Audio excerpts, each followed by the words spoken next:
हरे कृष्णा। नमस्कार भक्तों, संगीता धर्म सागर चैनल परिवार में आप सभी का दिल से स्वागत है। हे प्रिय भक्तजनों, तो आइए आज की कथा प्रारंभ करते हैं। महात्म्य कथा से पहले आइए सुनते हैं राधा रानी की एक बहुत ही सुंदर कथा। एक बार नारद मुनि ने पृथ्वी लोक पर राधा नाम की बड़ी महिमा सुनी और यह भी सुना कि श्री कृष्ण की सबसे बड़ी भक्त राधा रानी है। नारद जी को लगता था कि वही श्री हरि के सबसे बड़े भक्त हैं और अपने मन की शंका का निवारण करने के लिए नारद जी श्री कृष्ण जी के पास गए। श्री कृष्ण जी तो अंतर्यामी हैं। वे समझ गए कि नारद जी के मन में क्या शंका चल रही है। श्री कृष्ण जी ने सोचा कि नारद जी को राधा रानी के प्रेम और भक्ति का अनुभव करवाना ही पड़ेगा। जब नारद जी श्री कृष्ण जी के पास आए तो श्री कृष्ण जी अपना सर पकड़कर बैठे हुए थे। नारद जी ने श्री कृष्ण से पूछा कि हे प्रभु, आपको क्या हुआ है? तब श्री कृष्ण जी कहने लगे कि नारद जी, मेरे सिर में बहुत दर्द है। नारद जी ने पूछा कि प्रभु, आपके इस दर्द का निवारण कैसे होगा? तब श्री कृष्ण जी ने कहा कि अगर कोई मेरा सच्चा भक्त अपने चरणों को धोकर उसका चरणामृत मुझे पिलाए तो मेरे सिर का दर्द ठीक हो जाएगा। फिर नारद जी सोचने लगे कि मैं श्री हरि का सच्चा भक्त हूँ, लेकिन श्री कृष्ण को अपने चरणों का चरणामृत पिलाने से मुझे नरक तुल्य पाप लगेगा, इसीलिए ऐसा पाप मैं अपने सिर पर नहीं ले सकता। नारद जी ने रुक्मणी जी से और बाकी रानियों से भी इस समस्या को सुनाया, लेकिन कोई भी इस पाप को अपने सिर पर लेने के लिए तैयार नहीं हुआ। नारद जी को फिर राधा रानी की याद आई कि वह भी तो श्री कृष्ण की सच्ची भक्त हैं। यह सोचकर नारद जी ने जाकर सारा प्रसंग राधा रानी को सुनाया। राधा रानी ने उसी समय एक बर्तन में जल लेकर अपने चरणों को धोकर वह जल नारद जी को दिया और कहा कि जल्दी से जाकर इसे श्री कृष्ण जी को दे देना। राधा रानी नारद जी से कहने लगी कि मैं जानती हूँ कि इस बात के लिए मुझे नरक तुल्य पाप लगेगा। राधा रानी आगे नारद जी से कहती हैं कि श्री कृष्ण के दर्द के निवारण के लिए मैं कोई भी पाप अपने सिर पर लेने के लिए तैयार हूँ। नारद जी श्री कृष्ण जी के पास गए और श्री कृष्ण मंद मंद मुस्कुरा रहे थे। अब तक नारद जी समझ गए कि राधा रानी श्री कृष्ण से निश्चल प्रेम करती हैं और उनकी सबसे बड़ी भक्त हैं, तथा श्री कृष्ण ने यह सारी लीला मुझे यह एहसास कराने के लिए ही रची थी। तो प्रेम से बोलिए राधा कृष्ण भगवान की जय। तो आइए अब रसपान करते हैं आज की महात्म्य कथा में आगे का वृतांत। ओम नमो नारायणाय। हे प्रिय भक्तों, नरकासुर के महल में जो रतन थे उन्हें भगवान श्री कृष्ण ने अपने अधिकार में कर लिया। अंतःपुर में जाकर उन्होंने 16,100 कन्याएं देखी, 4 दांत वाले 6,000 हाथी और काम्बोज देश के 21 लाख घोड़े भी देखे। श्री गोविंद ने उन कन्याओं, हाथियों और घोड़ों को द्वारकापुरी भेज दिया। वरुण के छत्र और मणि पर्वत पर भी दृष्टि पड़ी। उन्हें भगवान ने पक्षीराज गरुड़ पर रख लिया। फिर सत्यभामा के साथ स्वयं भी गरुड़ पर सवार होकर अदिति को कुंडल देने के लिए स्वर्ग लोक में गए। वरुण के छत्र, मणि पर्वत और पत्नी सहित श्री कृष्ण को पीठ में लिए गरुड़ जी मौज से चले जा रहे थे। स्वर्ग के द्वार पर पहुंचकर श्री कृष्ण ने शंख बजाया और शंख की आवाज सुनकर संपूर्ण देवता अर्घ्य पात्र लिए भगवान की सेवा में उपस्थित हुए। उनके द्वारा पूजित होकर भगवान श्री कृष्ण देव माता अदिति के महल में गए। वह भव्य भवन श्वेत बादलों के समान धवल और पर्वत शिखर के सदृश ऊंचा था। उसमें प्रवेश करके भगवान ने अदिति को देखा और इंद्र सहित उनके चरणों में प्रणाम किया। फिर दोनों दिव्य कुंडल उन्हें अर्पित किए और नरकासुर के मारे जाने का समाचार भी कह सुनाया। इससे जगन माता अदिति को बड़ी प्रसन्नता हुई। उन्होंने भगवान में मन लगाकर जगदाधार श्री हरि की इस प्रकार स्तुति की। अदिति बोली, भक्तों को अभय देने वाले कमल नयन परमेश्वर, आपको नमस्कार है। आप सनातन आत्मा, भूतात्मा, सर्वात्मा और भूत भावन है। मन, बुद्धि और इंद्रियों के प्रेरक हैं। गुण स्वरूप आप श्वेत, दीर्घ आदि संपूर्ण कल्पनाओं से रहित हैं। जन्म आदि विकारों से पृथक हैं तथा स्वप्न आदि तीनों अवस्थाओं से परे हैं। आपको मेरा नमस्कार है। हे अच्युत, संध्या, रात्रि, दिन, भूमि, आकाश, वायु, जल, अग्नि, मन, बुद्धि और अहंकार सब आप ही हैं। हे ईश्वर, आप ब्रह्मा, विष्णु और शिव नामक अपनी मूर्तियों से जगत की सृष्टि, स्थिति और संहार करने वाले हैं। आप कर्ताओं के भी अधिपति हैं। यह चराचर जगत आपकी मायाओं से व्याप्त है। हे जनार्दन, अनात्म वस्तु में जो आत्म बुद्धि होती है वह आपकी ही माया है। उसी के द्वारा अहंता और ममता का भाव उत्पन्न होता है। हे नाथ, इस संसार में जो कुछ भी होता है वह सब आपकी माया की ही चेष्टा है। भगवान, जो मनुष्य अपने धर्म में तत्पर होकर आपकी निरंतर आराधना करते हैं वे अपनी मुक्ति के लिए इस सारी माया को तर जाते हैं। ब्रह्मा आदि संपूर्ण देवता, मनुष्य और पशु ये सभी श्री विष्णु माया के महान भंवर में पड़े हुए मोह अंधकार से आवृत हैं। हे भगवान, जो आपकी आराधना करके भोगों को प्राप्त करना चाहता है वे आपकी माया द्वारा बंधे हुए हैं। मैंने भी पुत्र की कामना से और शत्रु पक्ष का नाश करने के लिए आपकी आराधना की है, मोक्ष के लिए नहीं की। यह आपकी माया का ही विलास है। हे प्रभु, अपनी माया से संपूर्ण जगत को मोहित करने वाले अविनाशी परमेश्वर, मुझ पर प्रसन्न होइए। ज्ञान स्वरूप संपूर्ण भूतेश्वर, मेरे अज्ञान का नाश कीजिए। आपके हाथों में चक्र, शांग, धनुष, गदा और शंख शोभा पाते हैं। हे विष्णु, आपको बारंबार नमस्कार है। हे परमेश्वर, शंख, चक्र आदि स्थूल चिन्हों से सुशोभित आपके इस रूप का मैं दर्शन करती हूँ। आपका जो परम सूक्ष्म स्वरूप है उसको मैं नहीं जानती। आप मुझ पर प्रसन्न होइए। देव माता अदिति की इस प्रकार स्तुति करने पर भगवान श्री कृष्ण हंसकर बोले, हे देवी, आप हम सब लोगों की माता हैं, इसीलिए आप ही प्रसन्न होकर हमें वरदान दें। अदिति बोली, एवं अस्तु नरश्रेष्ठ, जैसी आपकी इच्छा है मैं वही करूंगी। आप मर्त्य लोक में संपूर्ण देवताओं और असुरों से अजय होंगे। उसके बाद सत्यभामा ने इंद्राणी सहित अदिति को प्रणाम किया और कहा कि हे देवी, आप मुझ पर भी प्रसन्न हो। फिर अदिति ने कहा, हे सुभ्रो, मेरी कृपा से तुम्हें वृद्धावस्था और कुरूपता नहीं स्पर्श कर सकती। तुम्हारी संपूर्ण कामनाएं पूर्ण होंगी। उसके बाद अदिति की आज्ञा से देवराज इंद्र ने भगवान श्री कृष्ण का आदर पूर्वक पूजन किया। श्री कृष्ण भी सत्यभामा के साथ देवताओं के नंदन वन आदि संपूर्ण उद्यानों में घूमने फिरने लगे।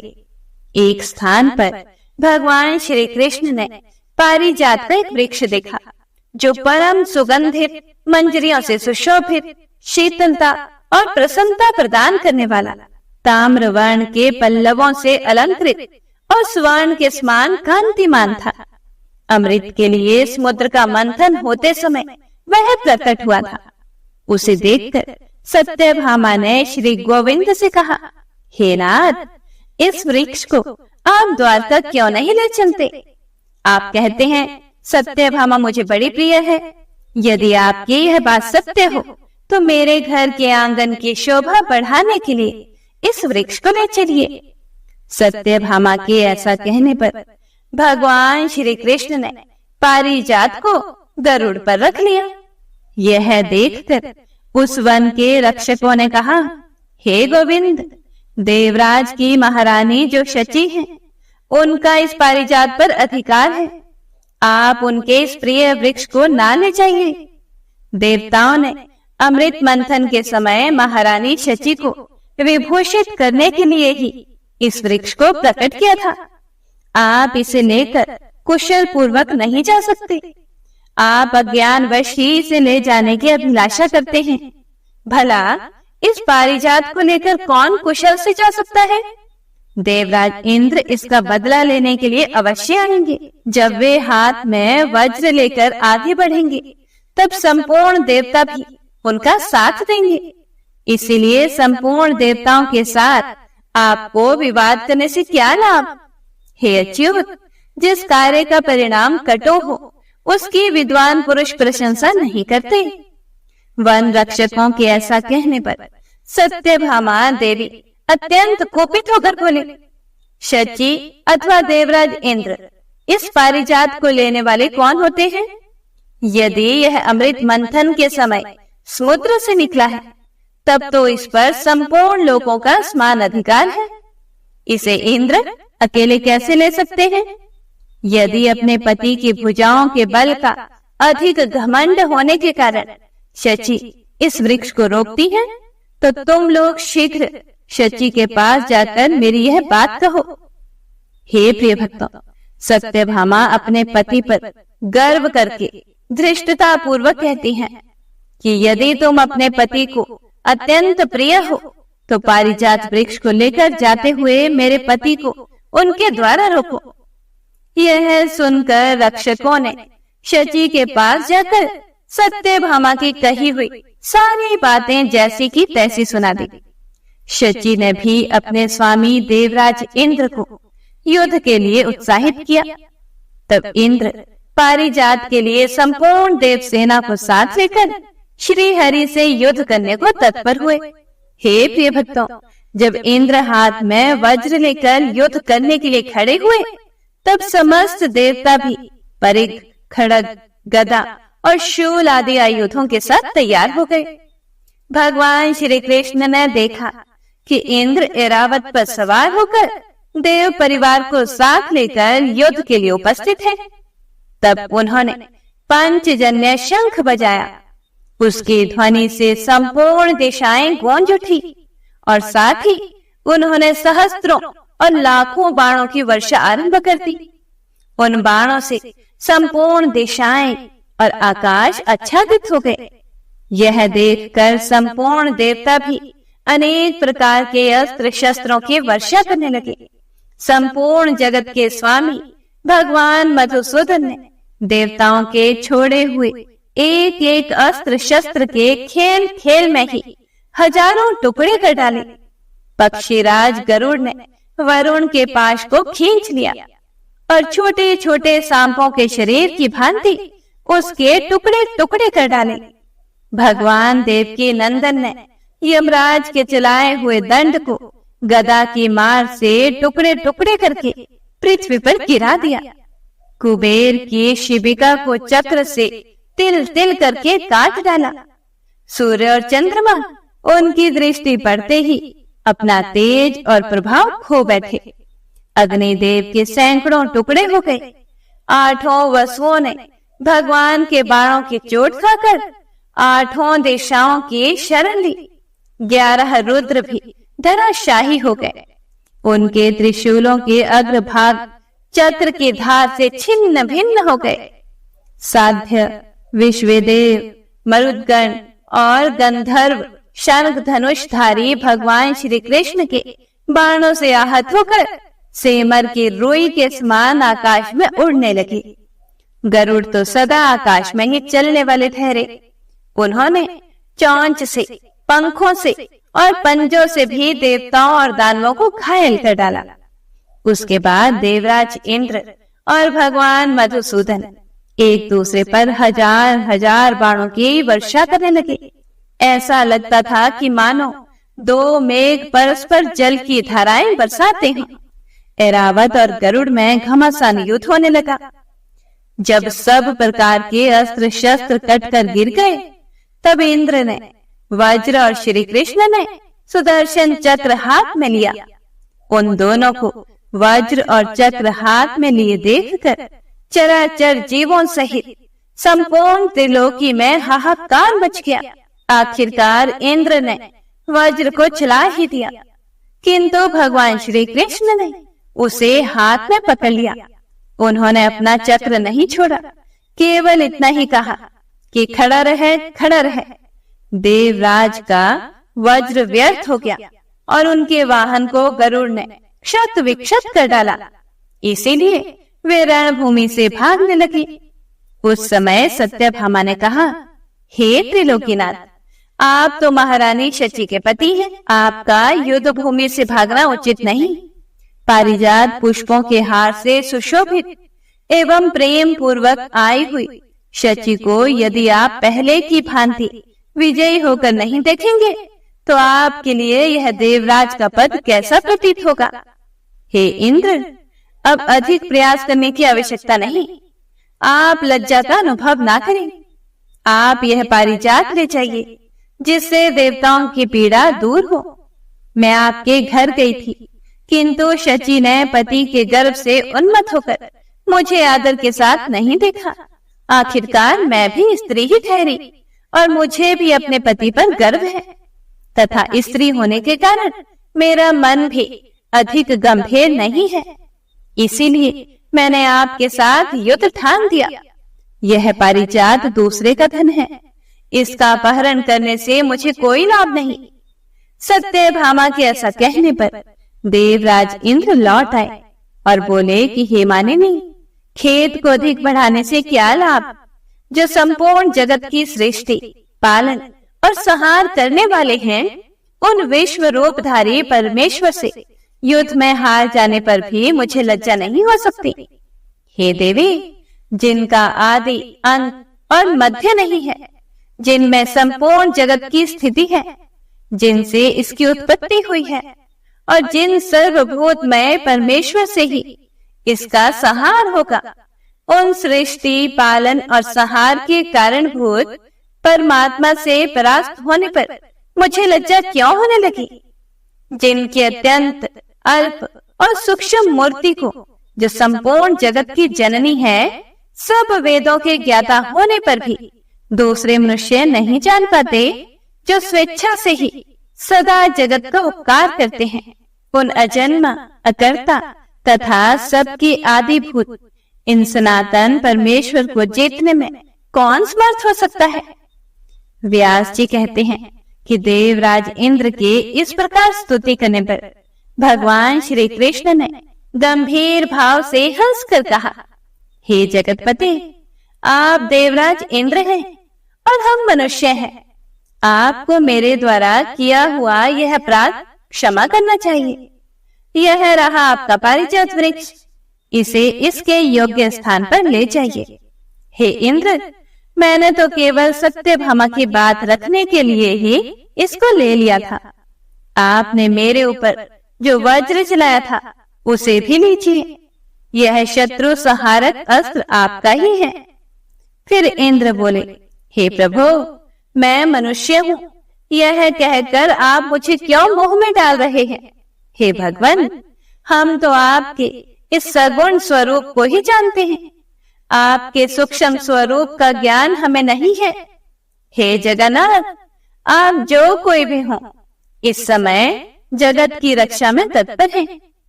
असुरसूदन, आप संसार का कंटक दूर कर रहे हैं।